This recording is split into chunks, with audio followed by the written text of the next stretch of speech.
The Path of Sri Ramana. Part 1. The Janana Aspect of the Teaching. By Sri Sadhu Om. Sri Ramana Kshetra. Kamvashrama Trust. Tiruvannamalai, India. An exposition of the path of self-inquiry as taught by Bhagavan Sri Ramana, with a brief life history of Sri Ramana and an English translation of Nanyar. A brief life history of Sri Raman Maharshi. Among all the globes, this earth is the only one for attaining liberation, and among all the countries on earth, Bharatam, India, is the best. Among all the holy places, kshetras, in Bharatam, where various divine powers are manifest and functioning, Arunachalam is the foremost. Tiruvur, Chidambaram and Kashi are the holy places which bestow liberation upon those who are born in, who see, or who die in them, respectively, but Arunachalam bestows liberation upon anyone on earth who merely thinks of it. Sri Arunachala Venba, verses 1 and 2. Arunachalam is the heart of the earth. It is the primal form, Adi Lingam, of Lord Siva. It is the hill of the fire of knowledge, Gnanagni. Since it appeared as the hill of the light of knowledge between Brahma and Vishnu when they were deluded, destroying their egos and teaching them the true knowledge, Arunachalam was the Janana Guru even to them, because it has held the seat, Peetham, of Janana Guru for all the three worlds from the very beginning of time. Arunachalam has even now manifested as the form of the Sadguru, Bhagavan Sri Ramana, to instruct the whole world. Further, to hint to us indirectly that it is none other than the primal Guru Dakshyamurti, who appeared as a young lad of 16, it came to Arunachalam and acceded to the seat of Guru at the age of 16. It lived there for more than half a century, saving countless souls from the disease of birth and death. Since this great one, Mahapurusha, who is generally called by the holy name Sri Ramana Bhagavan, addresses the hill as Arunachalaramana in the last verse of his hymn Sri Arunachala Aksharmanamalai, since in Atma Vidya Kirtanam verse 51 he says that self, which he experienced to be the supreme thing, Paravastu, is that which is called Annamalai, Arunachalam, and since he replied to a devotee who asked about his real nature, this Arunachalaramanan is the supreme self who blissfully shines as consciousness in the core of the heart lotus of all souls, beginning with Hari, Lord Vishnu. The secret comes to light that Arunachalam itself is Ramana, Ramana himself is Arunachalam, and that the holy name truly befitting him is Sri Arunachala Ramananu. Hence, Om Namo Bhagavate Sri Arunachala Ramnaya too. The supreme thing gradually matures the souls towards the achievement of self-knowledge, Atmajanana, through so many births, and finally, when they are fully mature, incarnates itself as the Sadguru, pulls all such ripe souls to its divine feet from wheresoever on earth they were born, and bestows upon them its non-dual union. Such is the divine plan. Many are the special signs that are evident when the Sadguru incarnates, and those who are wise can understand from such signs that he alone is the Sadguru.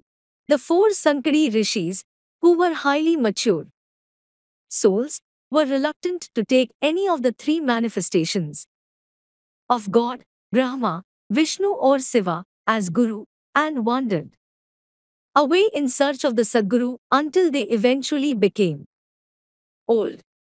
At that time, Sri Dakshyamurti, who in spite of having No guru was immersed in self, was sitting in the form of a 16-year-old boy under the banyan tree facing southwards with chin mudra, the hand pose indicating knowledge, chit.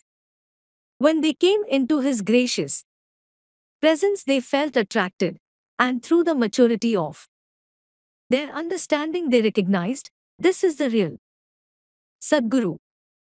They sat at his feet, and through his silent teaching realized self. Just as Sri Dakshinamurti, the original Guru who himself, Atman, was Guru too, himself, became the Guru for all the worlds, Sri Ramana Bhagavan has also become the Guru for all the worlds without himself having a Guru. It is a well-known fact that all the great ones who came on earth, including Sri Rama and Sri Krishna, had to have a Guru in human form. Although the Buddha and a few very mature souls like him were able to obtain knowledge of the reality without a Janana Guru, even he attained the goal only after having gone to many fake and worthless gurus and having been disappointed many times, and after having undertaken strenuous efforts alone for many years. But Bhagavan Sri Ramana, prompted only by the fear of death which overpowered him of its own accord, attained self-realization within a short moment as a 16-year-old schoolboy, without a guru either in human form or in any of the forms of God, and without having done any sadhana or tapas. The knowledge of the reality which dawned in him on that day ever remained with him as his natural state, sahaja sthiti, nothing being added to or removed from it.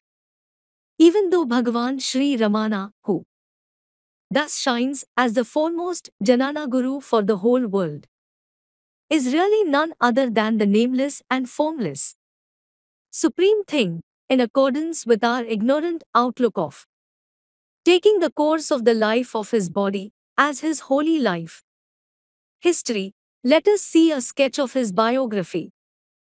Bhagavan Sri Ramana was born on the 30th December 1879 as the second son of Sundaram Iyer and Ajhamal in Tiruchujhi, a Sivakshetra 30 miles southeast of Madurai in Tamil Nadu, a province of South India.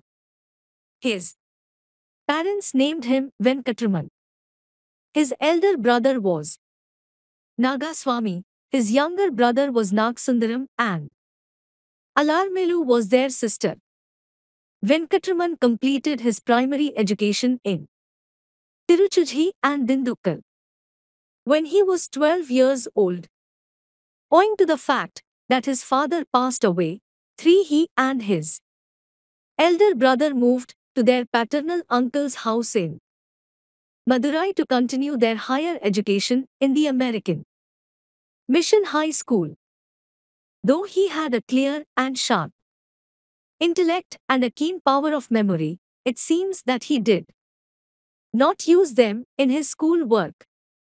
He was merely an average student in his class, but having a healthy body. He was foremost in wrestling, football, staff fighting, swimming, and so on. Before he stood for the 10th standard examination, the great divine change in his life took place all of a sudden. To bring about this great change, he did not read any scripture nor did he have a guru. Though by chance, he had read the Periyapurnam, the lives of the 63 Tamil saints, even that was not the actual cause for his self-realization. Then what could have been the cause? It was on a day in mid-July in the year 1896. Venkatraman was sitting alone in a small room upstairs.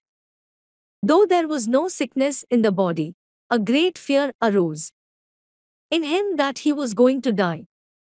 It happened not merely as an imaginary or superficial fear, but as an actual experience of death. He was not perturbed by this. He did not even inform anyone of it. He boldly welcomed the forthcoming death and ventured to scrutinize it and find the result of this scrutiny for himself. Yes, death has come. Let it come. What is death? To whom does it come? To me. Who am I? What is it that is dying? Yes, it is this body that is dying.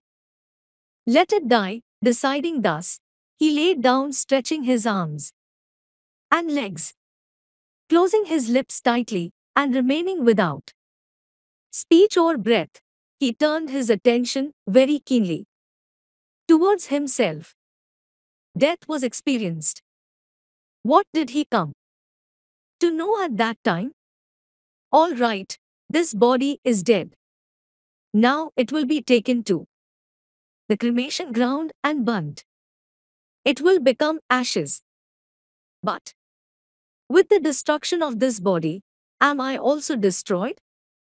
Am I really this body, untouched by this death, which has turned the body into a corpse? Here and now I am still existing and shining. Then I am not this perishable body. I and it are different.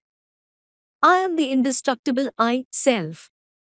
Of all things, I, unbound by the body, alone am real. The body and world are meant only for destruction, but I, who transcend the body, am the eternal supreme thing. This true knowledge of self, Atmajanana, shone forth clear in him as a direct experience, and the fear of death, which had risen in him, vanished once and forever. From that time onwards, this state of self-experience continued to shine permanently in him as his natural state, unbound by time and space and without increase or decrease. Although afterwards many people believed that in his early years in Tiruvannamalai Sri Bhagavan was performing deliberate austerities, tapas, or doing some spiritual practices, sadhanas. On a number of occasions in his later years he clearly refuted such ideas. He once said, the sun that shone in Madurai was found to remain the same in Tiruvannamalai. Nothing was newly added to or removed. From my experience. Thus, without an outer guru and without any inner age-long strenuous sadhana, Venkatraman attained on the very first attempt the natural state of self-knowledge, which is declared by the Upanishads and all other Vedantic scriptures to be the unsurpassed state and the supreme benefit of human birth.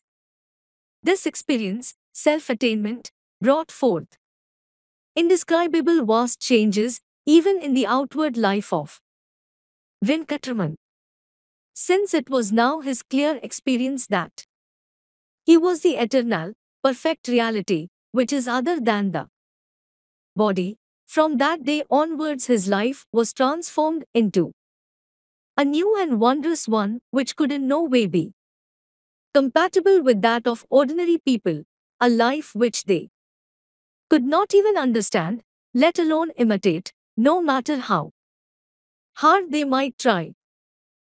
After this experience, the slight interest in school lessons which there was before left him completely. He still went to school, but simply to please others. Even the taste for games, which once appealed to him so much, disappeared entirely from his mind. The love and attachments towards friends and relatives also faded away, as did the interest in food and mundane activities. He who in the past had always fought for the right, now became indifferent and no longer reacted in any way towards any kind of wrong or right. his previous nature of responding with severe blows if anyone scolded him changed, and now a sweet smile of forgiveness and indifference would appear on his face as a reply. What a wonderful change! The self-experience transformed him into a perfect sadhu. Love, non-violence, patience, compassion, forgiveness, control over the senses, humility, fearlessness, all such divine qualities settled in him naturally and in full, not due to practice but as a result of self-experience. To him, a life of worldly activities was now meaningless, dry and unreal, just as a dream is useless, empty, and unreal to him who has woken up from it. He was often seen to be sitting in solitude, absorbed and reveling in self. In truth, the former Venkatraman was no longer there, and Bhagavan Ramana alone did shine. An incident which gave a hint of this self-absorption, even at the age of 12, took place in Dindukkal when Venkatraman was studying there, but those who were around him at that time did not recognize its importance and preciousness. One day, while his relatives had gone out, Venkatraman lay on his bed after locking the house from inside. On their return, even though they knocked at the door and called him loudly, the door was not opened. After finding another way to enter the house, they again tried to wake him from his sound sleep by shaking, rolling, and beating his body heavily. But all in vain, Venkatraman would not wake up. After some time, however, he woke up of his own accord. The people assembled there wondered at this, exclaiming, "A sleep of Kumbhakarnan 5. But this state was neither a dull sleep nor a swoon, it was in fact the state of Samadhi." Once, years after, Sri Bhagavan remarked about this state, the result of what was done and left 6 had now resumed again, on account of which the attention was always in the source, self. Since Venkatraman had lost all interest in his studies, his schoolteachers started to punish him. Even Nagaswami, his elder brother, grew angry noticing the vast change in him. Whenever he saw him sitting in self-absorption, he would jeer at him, "What a great sage, a Yogeshwara!" But Venkatraman, who had the clear knowledge of the reality and was thereby unshakable, did not mind all this. One day his teacher gave him an imposition to write 3 times an English grammar lesson, which he had failed to learn. Next day, it was a Saturday, the 29th of August 1896. Sri Ramana had written the imposition twice when he felt a dejection towards this useless work. Throwing away the pencil and notebook, he sat up and closed his eyes in self-absorption, nishtha. Nagaswami, who was sitting nearby, was saddened at seeing this. With the intention of correcting his brother, he exclaimed with pity and anger, "Yes, why all these for one like this?" To him who would usually have been indifferent towards such a remark, the words seemed meaningful on that particular occasion. He thought, "Yes, what he says is true. What do I now have to do here and with these things? Nothing." He immediately resolved to leave the house. All at once the remembrance of Arunachalam flashed spontaneously through his mind. He decided, "Yes, Arunachalam is the only place for me to go to." As he got up and started to walk out, Nagaswami asked him to get 5 rupees from their aunt and pay his college fees. Sri Ramana consulted an old map of Madras Presidency, which unfortunately did not show the branch line from Villupuram to Katpadi, midway along which lies Tiruvannamalai, Arunachalam. He therefore thought that Thindivanam was the closest railway station to Tiruvannamalai. Out of the 5 rupees given by his aunt, he took with him only 3. He hastily wrote a note and, leaving it along with the remaining 2 rupees, he left the house. The note said, "In search of my father. I lambda by his order am going, leaving this place. This is undertaking only a good cause. Therefore no one need grieve over this action. To see this, there is no need even to spend money." Instead of a signature, only a straight line was drawn at the bottom of the note. The formation of the sentences here holds a deep meaning. The word starting the first sentence, changed into this in the next, and even this, had vanished by the end of the note, which is concluded by the absence of a signature. Yes, the human body, which was considered to be I, so long as the sense of I, Ankaram, and the sense of mine, Mamkaram, lasted, became to him this, an insentient and alien object, as soon as the I and mine had been surrendered to God.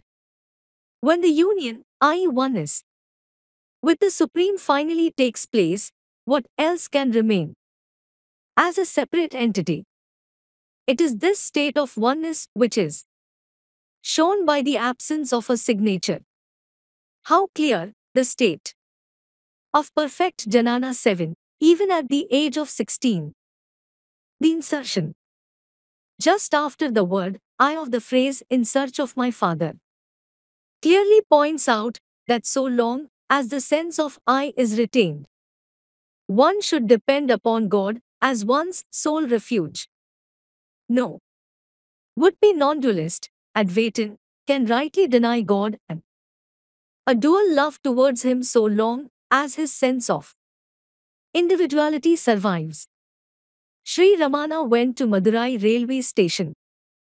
In those days, the 3 rupees which he had taken thinking it to be the approximate train fare was exactly the right amount to go from Madurai to Tiruvannamalai.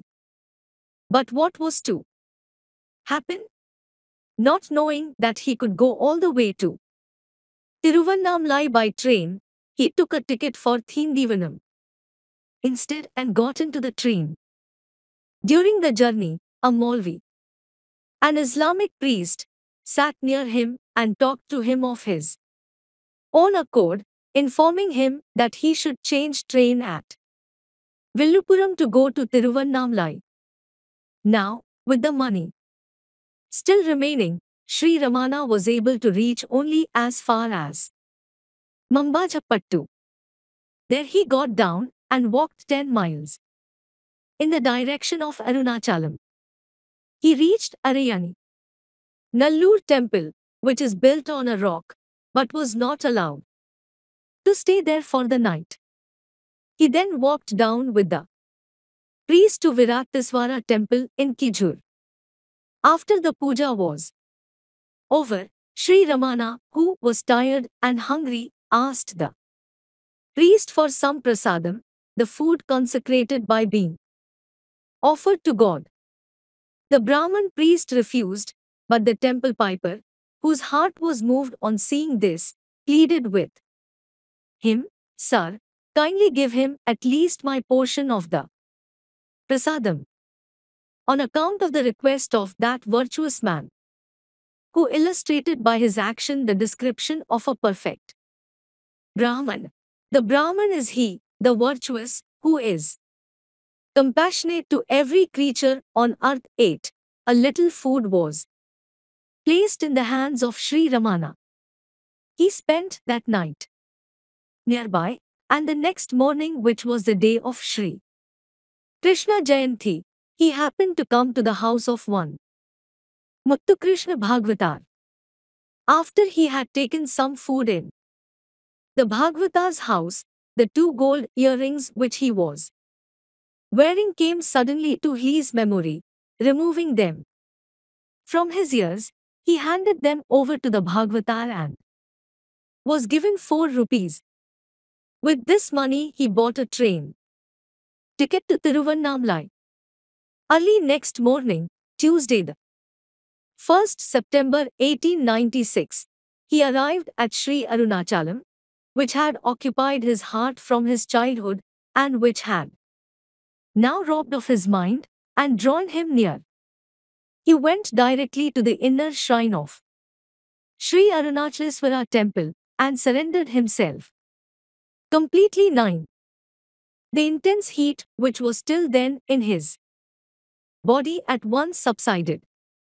The journey of the soul, the river, had ended once for all at its destination, the ocean of bliss. Sri Ramana came out of the inner shrine, perfectly contented with the treasure, the fullness of Janana. Since all freedom of mind, speech, and body had been surrendered to Sri Arunachaleswara, Sri Ramana became effortlessly silent. When someone approached him and asked, "Swami, will you have your head shaved?" Sri Ramana nodded affirmatively, being convinced that it was the will of Sri Arunachaleswara. His long, fine and wavy hair, which was like a beautiful black creeper, was in no time removed, and a clean-shaven head remained. He threw away the sacred thread, the sign of his caste, from his dhoti hai, tore off a piece for a loincloth, and discarded the rest, together with the remaining money, which was tied in a corner. The packet of sweets given to him by the loving lady in the Bhagavatar's house was thrown into Ayankulam tank. He did not even take a bath after being shaved, but on his way back to the temple there was an unexpected downpour. Perhaps this shower from the sky was the ceremonial bath of Brithasnanam given by Sri Arunachaleswara to his divine son on the completion of the greatest tapas. Sri Ramana reached the temple and sat absorbed in samadhi in the 1,000-pillared mandapam. But can the foolish world understand the greatness of sages? Some wicked people and mischievous children started to trouble him by mocking, "Mad boy, dumb fellow," and by throwing stones and pieces of broken pots. Yes, it is the usual treatment available to all great ones who came on earth, is it not? Did not Buddha, Mahavira, Jesus and others receive such treatment from the people? This was therefore nothing new. Though indifferent to them, Sri Ramana withdrew himself from their sight and went down into a nearby cellar, the Patala Lingam, where no one dared to go even in daytime, as it was so dark. There he sat, immersed in samadhi, concealing himself behind the lingam. Days rolled on, yet he did not stir from samadhi.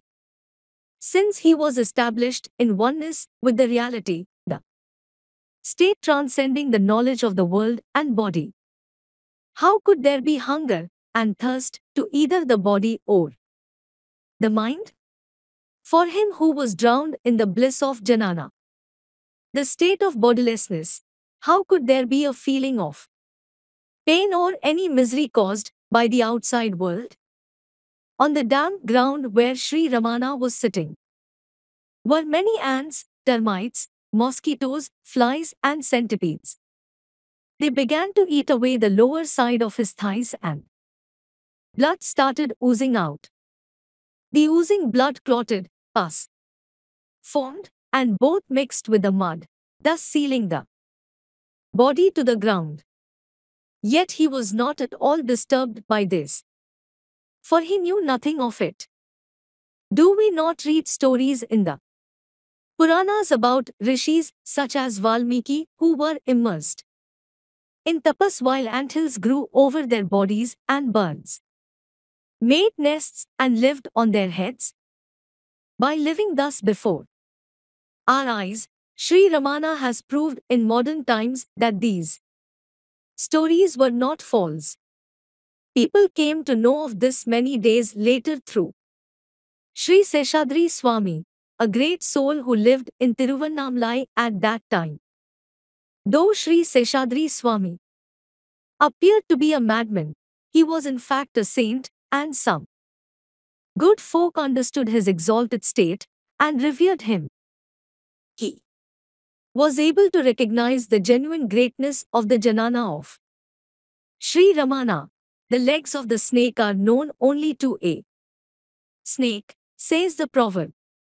One day, having just come out of the Patala Lingam, Sri Seshadri Swami informed Venkatachala Mudliar, a devotee of his, there is a small Swami inside, go and see. So saying, he walked away. Though it was daytime, Venkatachala Mudliar took a lantern and along with some others entered the Patala Lingam. They called Sri Ramana loudly, but as there was no response, they lifted his body. Alas, because the body was sealed to the earth and was now forcibly separated, blood rushed out through the fresh wounds. On seeing this, they were awestruck. Carefully and gently they brought the body out and kept it in the Gopuram Subramaniya temple. Even then Sri Ramana did not regain body consciousness, but remained in samadhi. Some devotees, prompted by their conviction that Sri Ramana was God in human form, engaged themselves with great fervor in his service.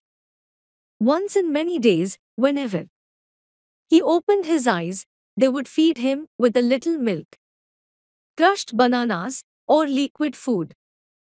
The outward activities of Sri Ramana, such as taking food and answering the calls of nature, went on just like those of a sleeping child. On those occasions when his eyes did not open for some days, they would themselves open his mouth and try to pour in at least a small quantity of liquid mixture.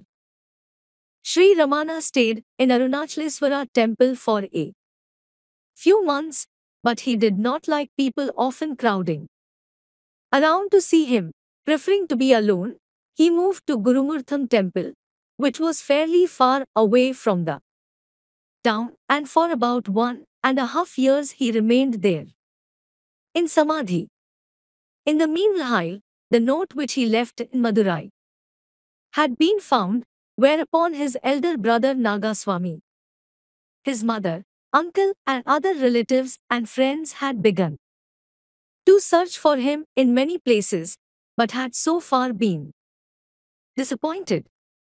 At last they came to know of his whereabouts through one Annamalai Tambiran, who had been serving Sri Ramana in Gurumurtham temple. Since Subbayar, the uncle with whom Sri Ramana had been living in Madurai, had recently passed away, Nellai Appayar, Subbayar's younger brother, started at once for Tiruvannamalai. He came to Gurumurtham, but no matter how much he entreated him to come back to Madurai, Sri Ramana remained silent. Having failed in his attempt, Nellai Appayar returned home empty-handed. Seeing his fruitless effort, Ajahammal herself came to Tiruvannamalai accompanied by Nagaswami as soon as she could. At that time, December 1898, Sri Ramana was staying on Pavjakundru, an eastern spur of Arunachalam. When his mother saw the pitiable condition of his body, she burst into tears and prayed, "My dear child, come back to Madurai. How can I possibly bear to live comfortably in a home when you are lying here on stones and thorns? Don't be stubborn, my boy. Please don't show such dispassion. Your mother's heart is torn apart. Come home, my child." She wept bitterly and implored him in ever so many ways. Nagaswami also repeatedly pleaded and repented, "Alas, I didn't really mean it when I spoke in that way. I never imagined that it would bring about such a calamity." Though they stayed and appealed for 10 days, not even the slightest sign either of consent or of refusal appeared on the face of Sri Ramana. He remained as silent as ever. Some of the onlookers, being unable to bear with this pitiful sight, gave Sri Ramana a piece of paper and a pencil, and begged him, "Swami, your mother is sobbing and her heart is bleeding. Graciously give your reply, at least in writing. You need not break your silence." He wrote, "According to the prarabdha, i.e. destiny, of each one, he, its ordina, being in every place, i.e. in every soul, will make it play its role. That which is not to happen will never happen, however hard one tries. That which is to happen will not stop, in spite of any amount of obstruction. This is certain. Hence, to remain silent is the best. What a steadfastness born of self-knowledge, Janana! What a steadfastness free not only of affection, but also of aversion! How great an unshakability of mind, when even a mountain would have moved. The state of one who abides unshaken in life has more grandeur than the mightiest mountain. Tirukkural, verse 124. What could the devotees and his mother do? She returned home afflicted. Do not many among us wonder why Sri Ramana behaved in such a fashion towards his mother, since it is now a well-known fact that not only all human beings, but also birds and beasts, enjoyed his gracious benevolence?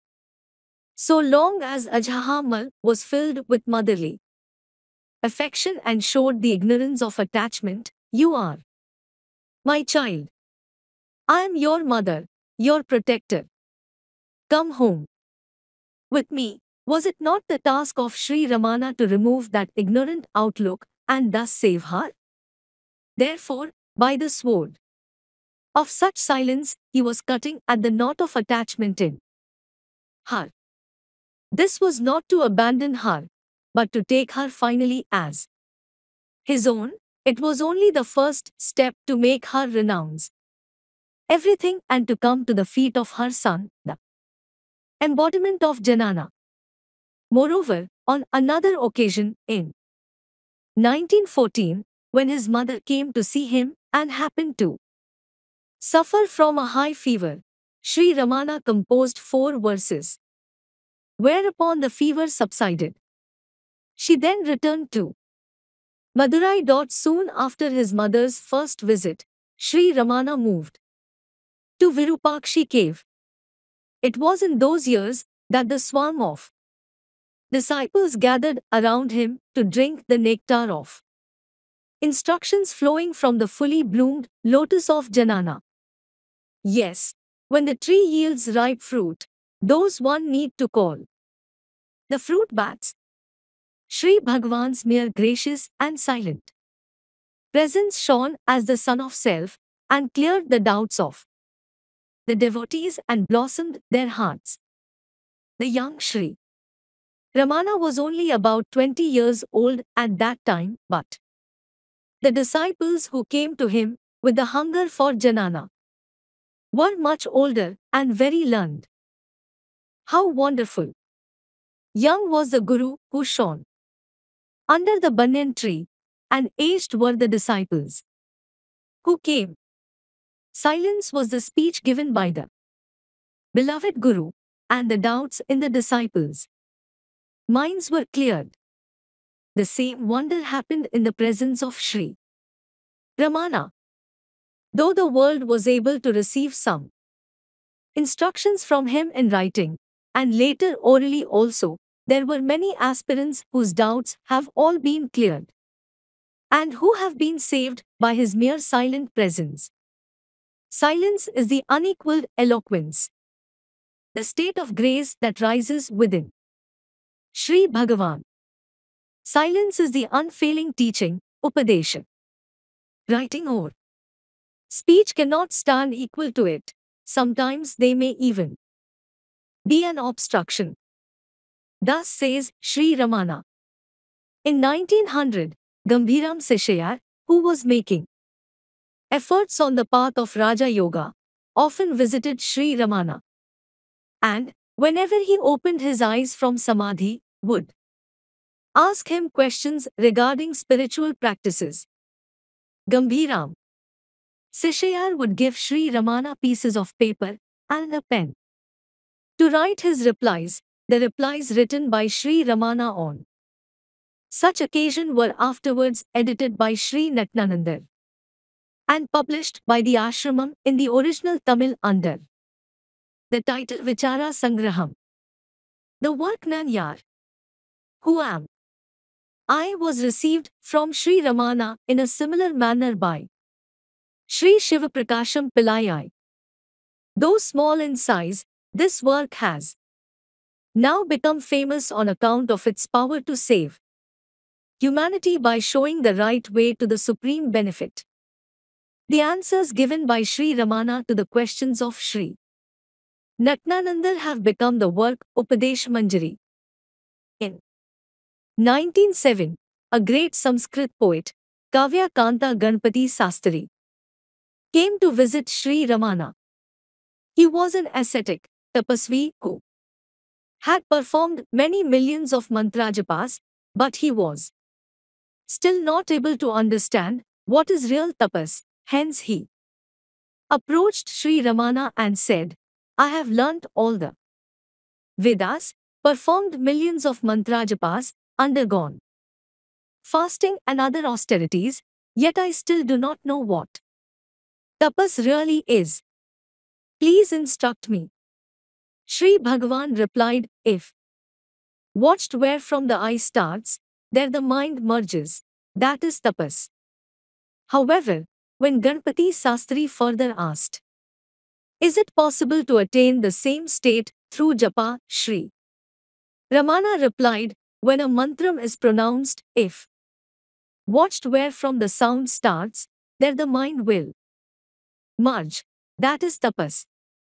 After receiving these instructions, Sri Kavya Kanta Ganpati Sastri declared, he is no ordinary soul. He is the perfect Janana Guru. Since he ever remains in natural self-abidance, he is verily Bhagavan Maharshi, and praised him in verses as Bhagavan Sri Ramana Maharshi. It is only from that day that he was known by this name. Bhagavan Sri Ramana is a unique and divine poet. His poetic genius in Tamil, his mother tongue, breathes a fresh life into the sacred style of the poets of yore.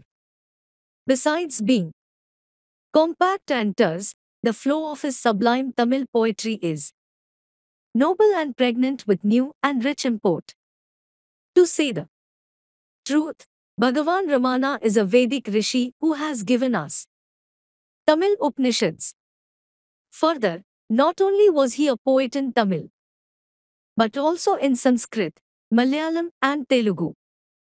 He was the first to have been able to compose Telugu verses in Venba and extremely difficult Tamil meter.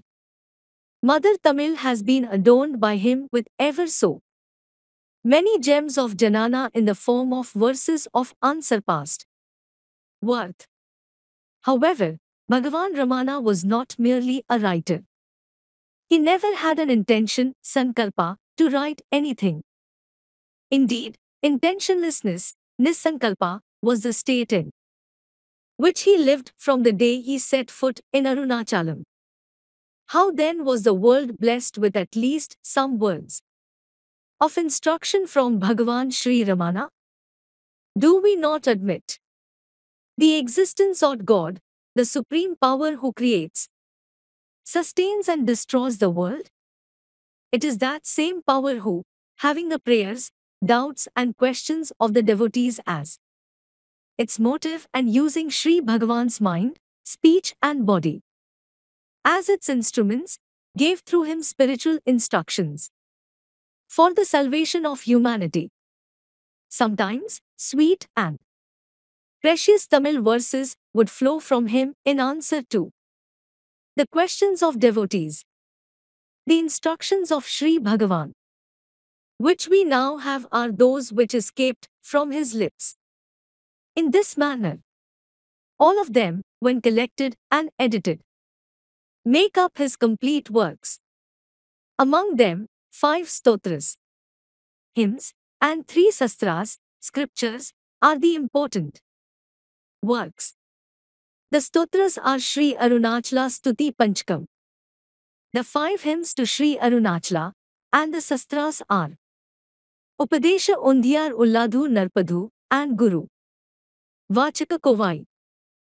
In response to Sri Murugnar, the foremost devotee of Sri Bhagavan and a great Tamil poet, Sri Bhagavan not only composed in Tamil Upadesha Undhiyar, but he also compiled Ulladhu Narpadu, which is an unequaled Upanishad, by revising some of his previous verses and by composing many new ones.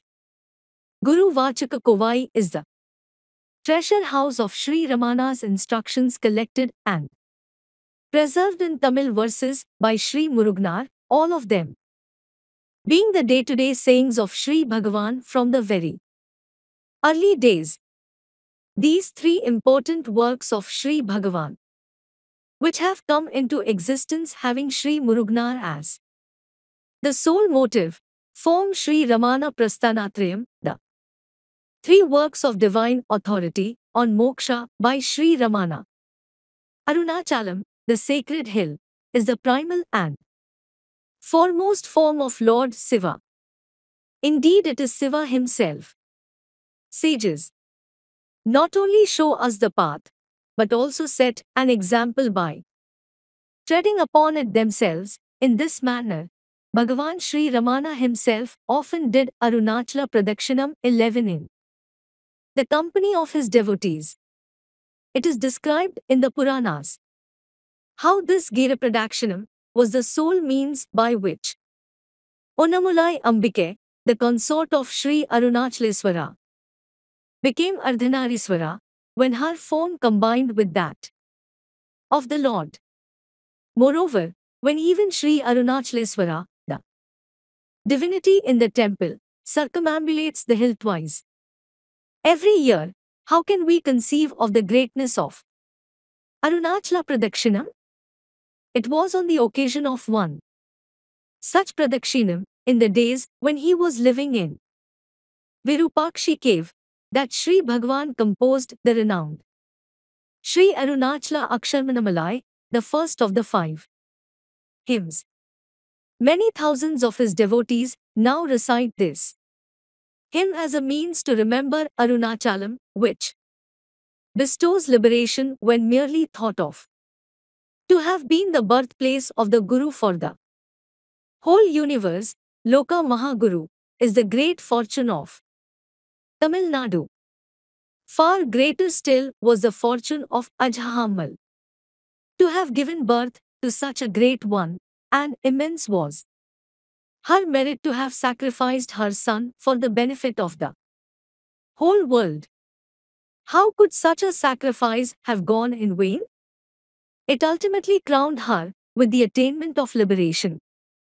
As time went on, Ajahammal became a prey to the divine attraction of Sri Bhagavan, who lived as an Atitasrami 12, one for whom there is neither attraction nor aversion towards relatives. Gradually Sri Bhagavan's grace ripened her and made her renounce her native place, home, and all family and worldly attachments, till at last in 1916 she returned and took refuge at his feet, thus becoming one among the disciples who had already surrendered to him. Nagsundaram, Sri Bhagavan's younger brother, followed her and also took refuge at his feet. He later became a sannyasin, taking the name Sri Niranjananda Swami, and it was he who was the sole cause for the formation and the development of the present Sri Ramanasramam. Some of the devotees who were with Sri Bhagavan at that time feared that he might go away if relatives also crowded around him. Furthermore, some objections were raised against Ajhamal staying with Sri Bhagavan. Little did they know, however, that relatives could now only float on the surface like the water lily, and could never be like salt, which dissolves in and contaminates the water. Thus Sri Bhagavan exemplified to the modern world the strength of the natural state of self, by which one can live with mental detachment in all circumstances. Later on, the devotees constructed a small and beautiful ashramam in a secluded spot still higher up the hill, and since the major part of the construction was done by the single-handed effort and service of Kandaswami, a devotee, it was named after him as Kandasramam. Sri Bhagavan lived there till the end of 1922. In May of that year, Ajhamal fell ill.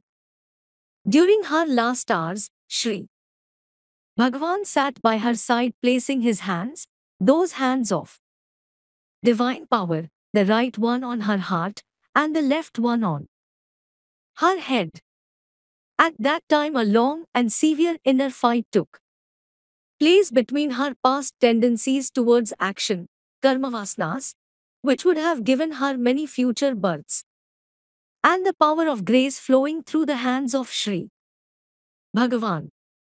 At last all those past tendencies were crushed and destroyed, and her soul quietly returned and merged into the real state, Brahman. Her body left her on the night of 19th May 1922, whereupon Sri Bhagavan indicated that she had attained liberation. Her sacred body was buried on the banks of Palitirtham, a tank at the foot of the southern slope of Arunachalam. The Sivalingam which was installed over her tomb is now known as Sri Matrabhutaswara. It was appropriate that in later years the filial love of Sri Niranjananda Swami built a temple for his mother, who had built a body temple for Sri Bhagavan to live in on earth. After Ajhamal's passing away, Sri Bhagavan would often take a walk from Skandasramam to her tomb, which in early days was sheltered by a small thatched hut. Then, in December 1922, according to the divine ordinance of Sri Arunachalam, he came down and settled there permanently. Many devotees came to live in the presence of Sri Bhagavan, and in due course there grew around him many large and handsome buildings, which now constitute the present Sri Ramanasramam. Perfect equality was the principle lived by Sri Bhagavan in Sri Ramanasramam. Till the end he wore only a loin cloth, which is less than the dress needed by even the poorest among our countrymen. The same was the case with his food, for which he always sat among the devotees, and which was the same as that served to all. In fact, it was rather less than what was served to others. Whatever eatables devotees offered him would be equally distributed then and there to everyone in his presence. Not only human beings, but even cows, dogs, monkeys, squirrels, crows, and peacocks enjoyed perfect freedom and full rights. In the ashramam, cow Lakshmi, for example, lived there as a pet daughter and attained liberation in her last hour by the divine touch of Sri Bhagavan. The doors of the small hall where Sri Bhagavan lived were open day and night, and to all. In a life such as his, which was shining as a vast open space of mere consciousness, where was the necessity to hide himself? And how to do so? Even in the middle of the night, devotees were free to go and see him in the hall. Defects alone need to hide, a pure heart need not, is a wise saying of Saint Oviar. To have the darshan of Sri Bhagavan was a great fortune, which was not bound by any condition and which was open to all people and at all times. When he gave a warm welcome even to the thieves who came at night, saying, "You may come in and take whatever you want," what better proof is needed of Sri Bhagavan's sense of equality? It was at 11:30 in the middle of the night of the 26th of June 1924. Though at that time Sri Ramanasramam consisted of only a few thatched sheds, some thieves came, thinking it to be a rich mutt. They tried to break in through the windows by smashing them and threatened to destroy everything. The noise woke up the devotees who were sleeping in the shed where Sri Bhagavan was eyeing.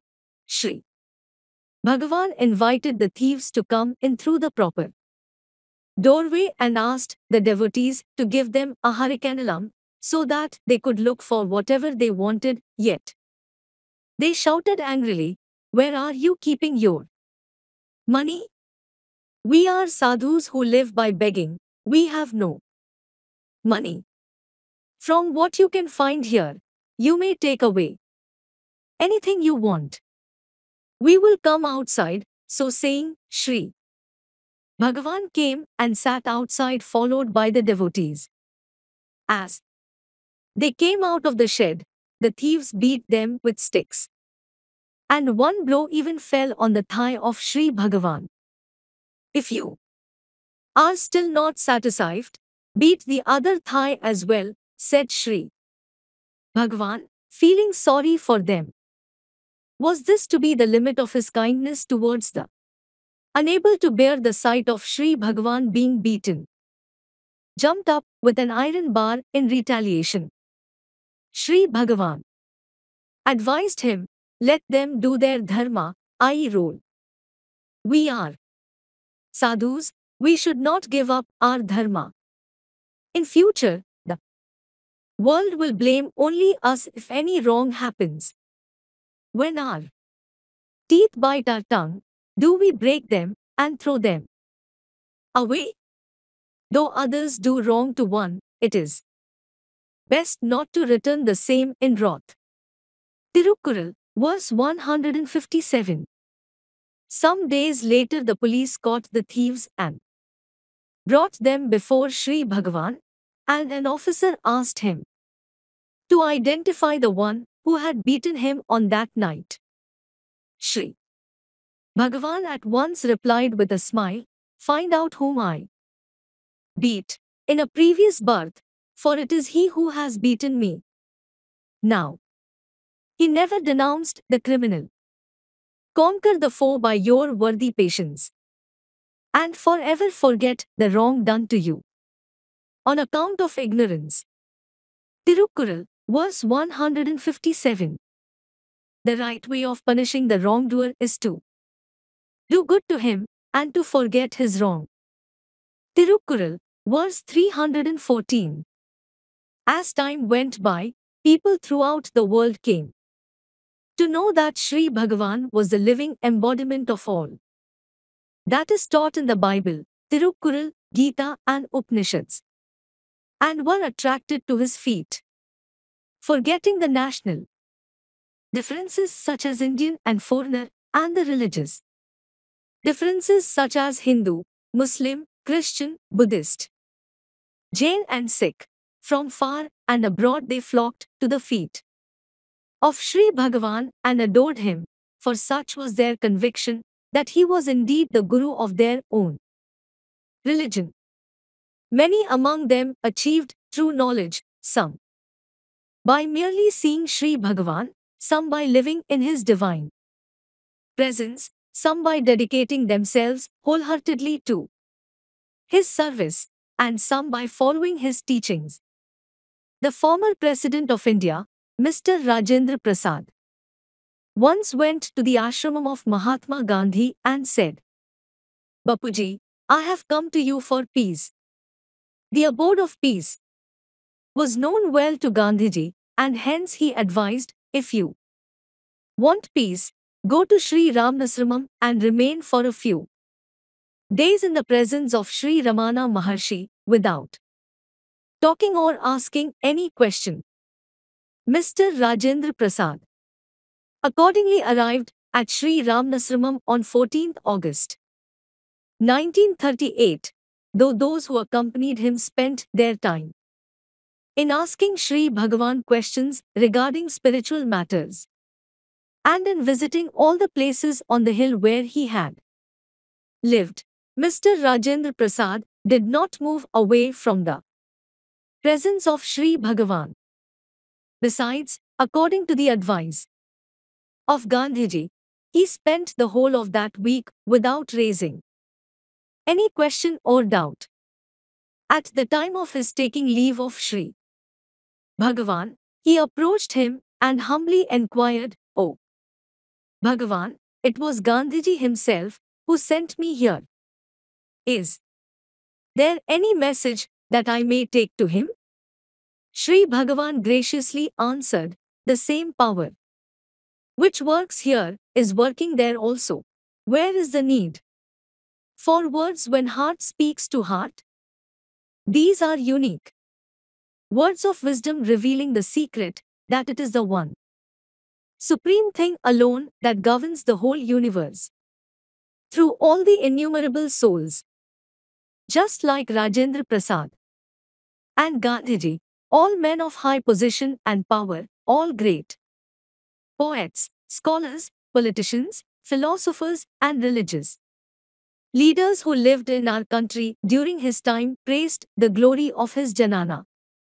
It is the essential teachings of such a great one, the Guru for the whole universe, that form the two parts of the path of Sri Ramana. Maharshi Ramana taught two paths as the main spiritual practices, sadhanas, for the salvation of humanity. They are 1. The path of self-enquiry, that is, knowing oneself, one's real nature, by enquiring who am I, and 2. The path of self-surrender, that is, surrendering oneself, the ego, completely to God. The former is the path of knowledge, Janana Marga, and the latter is the path of devotion, Bhakti Marga. Is not the aim of all the various researches going on in the world to know about the world and God, the second and third persons, rather than to know oneself, the first person?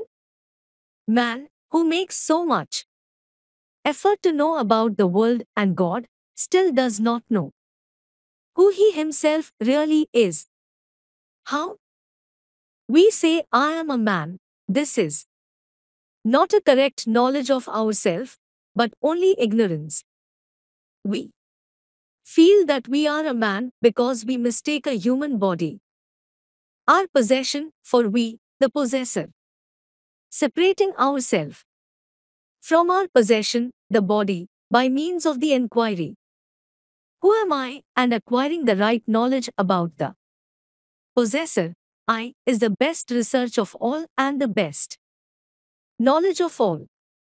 The knowledge I am the body, which is The ego is a false knowledge of ourself. The true knowledge of ourself is that in which we know that we are the unlimited self, Atman. What is the benefit of thus attaining true self-knowledge? It is only when one knows oneself as self that real good can be done to all creatures on earth. How? Only when self-knowledge dawns will the truth be known that we alone are the reality of all living beings, and only then will the true love towards all blossom in our heart. Until this self-knowledge is obtained, one cannot truly love all creatures merely by talking and propagating on platforms. Love thy neighbor as thyself. It is only when one experiences the whole world and all the souls in it as the first person singular that the real love, a love for naught another, Ananya Bhakti, will be achieved. Such self-realization alone is the taproot without which peace, love, and happiness cannot thrive on earth. Therefore the sole and immediate need of the world is self-inquiry, the medicine that destroys the evil ego. Only a true knower of self, Atmagyani, can really serve the world perfectly. The mere existence on earth of such a Gyani is sufficient to ensure the spiritual and moral welfare of the whole world. When correctly understood, self-surrender is the surrender of the ego, Ankara, to God. Self-surrender and self-inquiry are in fact one and the same, both in their result, the extinction of the ego, and in their practice. Self-surrender is the path, that of devotion, for those who believe in God. How? Since in fact the individual I and the world are properties belonging to God, to claim the body as I and mine is the great sin of stealing the property of God. If this attachment to the body is surrendered, to be accurate, restored to God, the state of egolessness will be achieved. This state devoid of I and mine is the state of self. Though on superficial observation, there may appear to be a difference between the path of inquiry and the path of devotion, namely that an aspirant on the path of inquiry attends to self, while an aspirant on the path of devotion attends to God, it will be clear to one who earnestly applies himself to practice that both are the same, not only in the result, namely to be established in self by means of the destruction of the ego, but also in practice.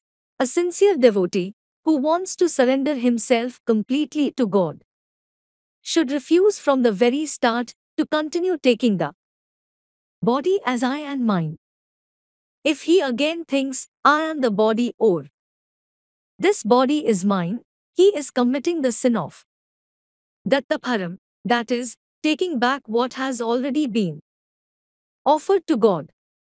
Thus, the correct way of practicing self-surrender is for him to be very vigilant that the thought I am the body or this body is mine does not rise in him again. Now, how does he do this?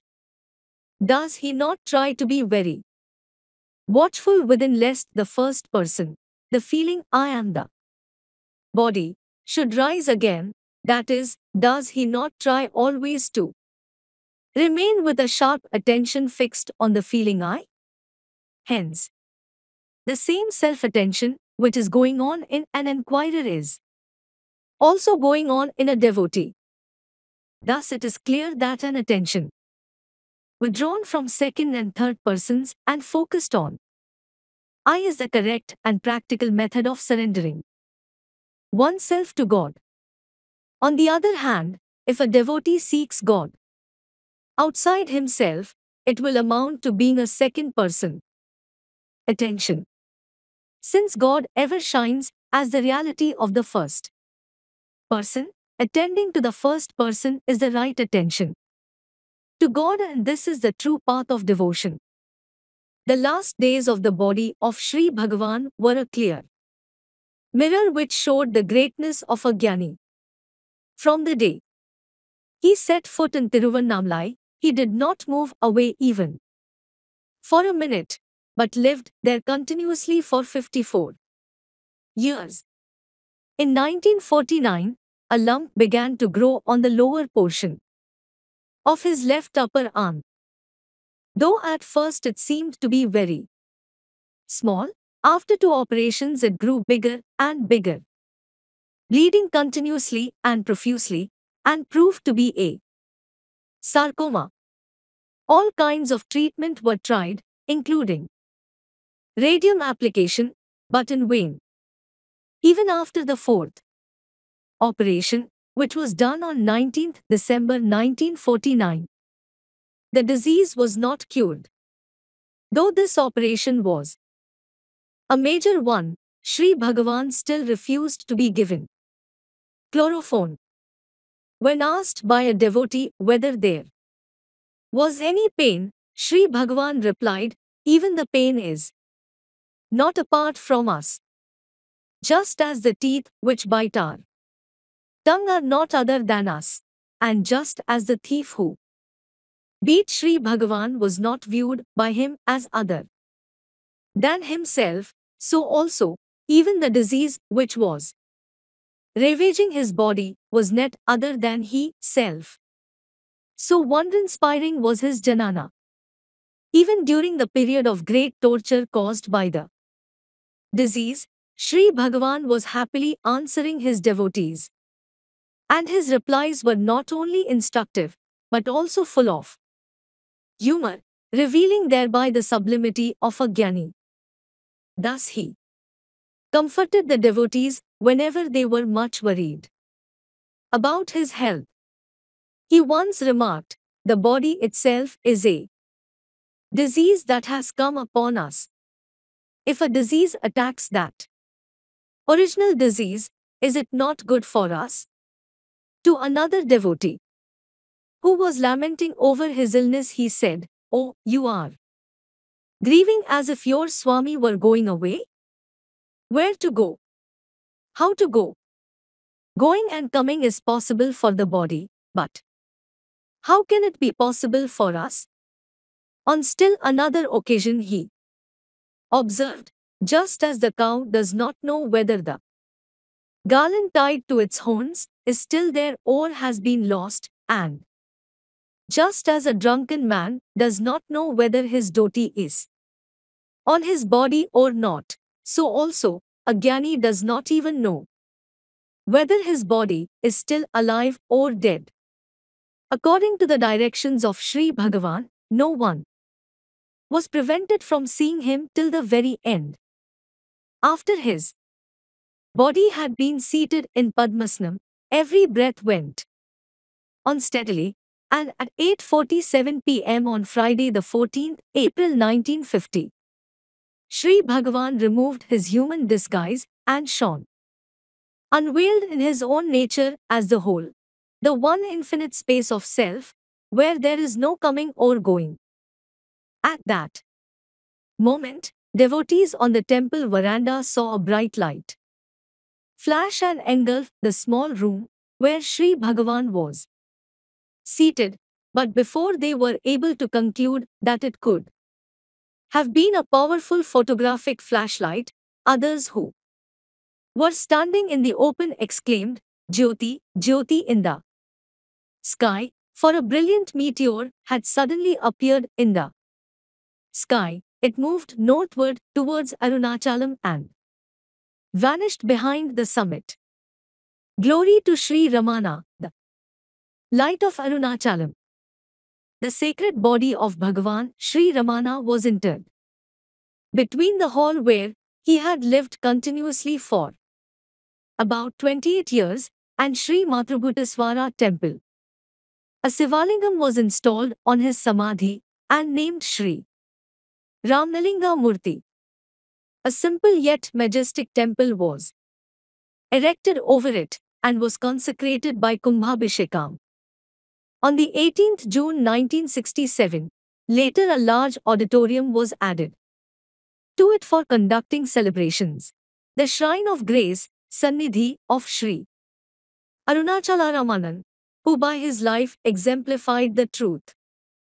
I am not this body, I am the ever existing supreme thing, is ever quenching the thirst of the world for Janana with the nectar of grace flowing in the form